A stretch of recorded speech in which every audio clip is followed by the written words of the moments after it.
ഗാസയിൽ കൂട്ടക്കുരുതി തുടർന്ന് ഇസ്രായേൽ. ഇന്നലെ മാത്രം കൊല്ലപ്പെട്ടത് കുഞ്ഞുങ്ങളടക്കം 84 പേർ. വൻ നശീകരണ ശേഷിയുള്ള ബോംബുകൾ ഉപയോഗിച്ചാണ് സിവിലിയൻ കേന്ദ്രങ്ങളിലെ കെട്ടിടങ്ങൾ ഇസ്രായേൽ തകർക്കുന്നത് എന്നുള്ളതാണ് ആയുസിൽ കണ്ട ഏറ്റവും മോശം തകർച്ചയെന്നാണ് UN സെക്രട്ടറി ജനറലിന്റെ പ്രതികരണം.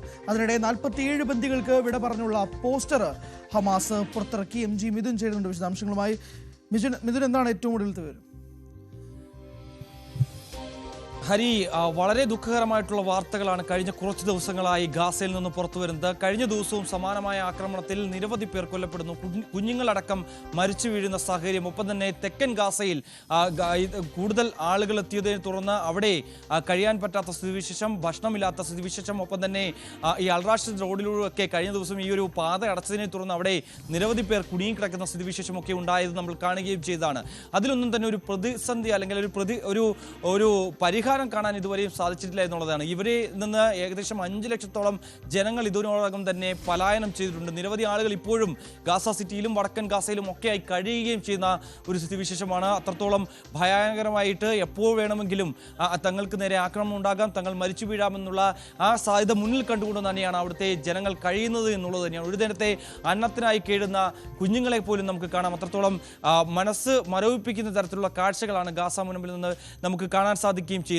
മറ്റൊന്ന്, UN ഇപ്പോൾ ഇതുമായി ബന്ധപ്പെട്ട് അന്റോണിയോ ഗുട്ടറസ് പറഞ്ഞ ചില വാക്കുകളുണ്ട്. ഒരു തരത്തിലും അന്താരാഷ്ട്ര സമൂഹം ഇസ്രായേലിന് മുമ്പിൽ വഴങ്ങരുത് എന്ന് ഉറപ്പിച്ച് പറയുന്ന തരത്തിൽ. കാരണം അത്രത്തോളം വലിയ വംശഹത്യയാണ് ഗാസയിൽ നടന്നുകൊണ്ടിരിക്കുന്നത്. അതിനെ ഒരു തരത്തിലും അംഗീകരിക്കാൻ സാധിക്കില്ല എന്ന രീതിയിലുള്ള പരാമർശം UN-ന്റെ ഭാഗത്തു നിന്ന് തന്നെ ഉണ്ടാവുകയും ചെയ്തു. ഇത്രയും അധികം ലോകരാജ്യങ്ങൾ ഇത്രയും UN അടക്കം പ്രതിഷേധിച്ചുകൊണ്ട് അല്ലെങ്കിൽ വിമർശിച്ചുകൊണ്ട് രംഗത്ത് വരുന്ന സാഹചര്യത്തിൽ പോലും അതൊന്നും തന്നെ കണ്ടില്ല എന്ന് നടിച്ചാണ് ഇവർ മുന്നോട്ട് പോവുകയും ചെയ്യുന്നത്. അതിനിടയിലാണ് ഇപ്പോൾ ഹമാസിന്റെ ചില പോസ്റ്ററുകൾ പുറത്തു വരികയും ചെയ്യുന്നു. 47 ഇസ്രായേൽ ബന്ദികളെ അവരെ നിങ്ങൾ മറന്നേക്കൂ അവർ എന്നുള്ള രീതിയിലുള്ള ചില പോസ്റ്ററുകളാണ് ഇപ്പോൾ രംഗത്ത് വന്നിരിക്കുന്നത്. അതിൽ ചില പേരുകൾ കൂടി ചൂണ്ടിക്കാണിക്കുന്നുണ്ട് ഹമാസ് എന്നുള്ളത് തന്നെയാണ്. അതായത് 1986-ൽ ഇസ്രായേലിൽ നിന്ന് ഇവർ ബന്ദിയാക്കിയിട്ടുള്ള ഇസ്രായേലിന്റെ വായുസേന അംഗത്തെ അന്ന് ബന്ദിയാക്കുകയും ചെയ്യുന്നു. അദ്ദേഹത്തിന്റെ പേര് ഈ പോസ്റ്ററിൽ പതിച്ചുകൊണ്ടാണ്, ഓരോ ചിത്രത്തിന്റെ താഴെയും ഇദ്ദേഹത്തിന്റെ പേര് പതിച്ചുകൊണ്ടാണ് ഈ ബന്ദികളുടെ പോസ്റ്റർ പുറത്തുവിടുകയും ചെയ്തിരിക്കുന്നത്. കാരണം നിങ്ങൾ ആക്രമണം തുറന്നുകൊണ്ടേയിരിക്കുകയാണ്. അതുകൊണ്ട് തന്നെ ഈ ബന്ദികളുടെ കാര്യത്തിൽ തങ്ങൾക്കൊരു ഉറപ്പ് നൽകാൻ സാധിക്കില്ല എന്നുള്ളത് തന്നെയാണ്. കാരണം ബങ്കറിലേക്ക് മാറ്റി ഈ ബന്ദികളെ എന്നടക്കമുള്ള ചില സുപ്രധാന വാർത്തകൾ നേരത്തെ പുറത്തു വരികയും ചെയ്തതാണ്. ആ മേഖലകൾ കേന്ദ്രീകരിച്ചാണ് നിങ്ങളിപ്പോൾ ആക്രമണം നടത്തുന്നത്. അതുകൊണ്ട് തന്നെ അവരെ നിങ്ങൾ മറന്നേക്കൂ എന്ന രീതിയിലുള്ള പോസ്റ്ററുകളാണ് ഇപ്പോൾ ഹമാസ് പുറത്തുവിടുകയും ചെയ്തിരിക്കുന്നത്. എന്തായാലും മനുഷ്യരാശിയെ മരവിപ്പിക്കുന്ന തരത്തിൽ, മനുഷ്യ മനസ്സിനെ മരവിപ്പിക്കുന്ന തരത്തിലുള്ള വലിയ അക്രമം, വലിയ വംശീയഹത്യ ഗാസയിൽ തുറന്നുകൊണ്ടിരിക്കുന്നു. കരയുദ്ധം അതിൻ്റെ ഉച്ചസ്ഥായിലേക്ക് മാറുന്നു എന്നുള്ളതാണ്. വടക്ക് കിഴക്കൻ മേഖലയിൽ നിന്നും ഒപ്പം തന്നെ തെക്ക് പടിഞ്ഞാറൻ മേഖലയിൽ നിന്നും ഒരേപോലെ ആക്രമണം നടത്തുന്നു. അതോടൊപ്പം തന്നെ ആകാശമാർഗമുള്ള ആക്രമണവും ഇസ്രായേൽ കടുപ്പിച്ചിരിക്കുന്ന സാഹചര്യമാണ്. അത്രത്തോളം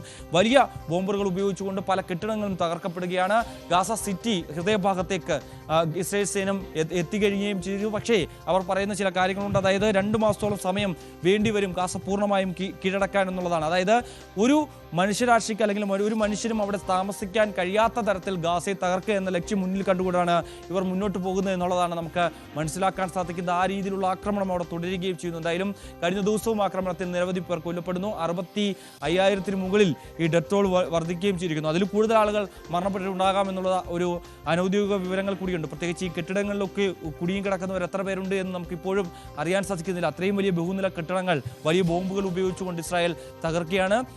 ടാങ്കുകൾ ഉപയോഗിച്ചുകൊണ്ട്, പീരങ്കികൾ ഉപയോഗിച്ചുകൊണ്ട് ഉള്ള ആക്രമണം തുടരുകയും ചെയ്യുന്നു. പക്ഷേ ഇവരിനി എങ്ങോട്ട് പോകുമെന്നുള്ളതാണ്. നിരവധി പേർ ഇപ്പോഴും പറയുന്ന കാര്യം, ഞങ്ങൾ എങ്ങോട്ടേക്ക് പോയാലും ഗാസയിൽ ഒരിടവും സുരക്ഷിതമല്ല എന്നാണ് അവർ പറയുന്നത്. അതുകൊണ്ട് തന്നെ ഞങ്ങൾ എങ്ങോട്ടേക്ക് പോയാലും മരിച്ചു വീഴാനുള്ള സാധ്യതയുണ്ട്. അതുകൊണ്ട് തന്നെ ജനിച്ച ഇടത്ത് തന്നെ മരിച്ചു വീഴുന്നതല്ലേ അതിൽ ഭേദം നല്ലത് എന്നുള്ള രീതിയിലുള്ള ചില പ്രതികരണങ്ങളാണ് ഇവിടുത്തെ ജനങ്ങളുടെ ഭാഗത്തുനിന്ന് വരുന്നത് എന്നുള്ളതാണ്. കാരണം സുരക്ഷിത സ്ഥാനമെന്ന് കരുതി പോകുന്നിടത്തെല്ലാം തന്നെ വലിയ ആക്രമണങ്ങൾ ഉണ്ടാകുന്നു.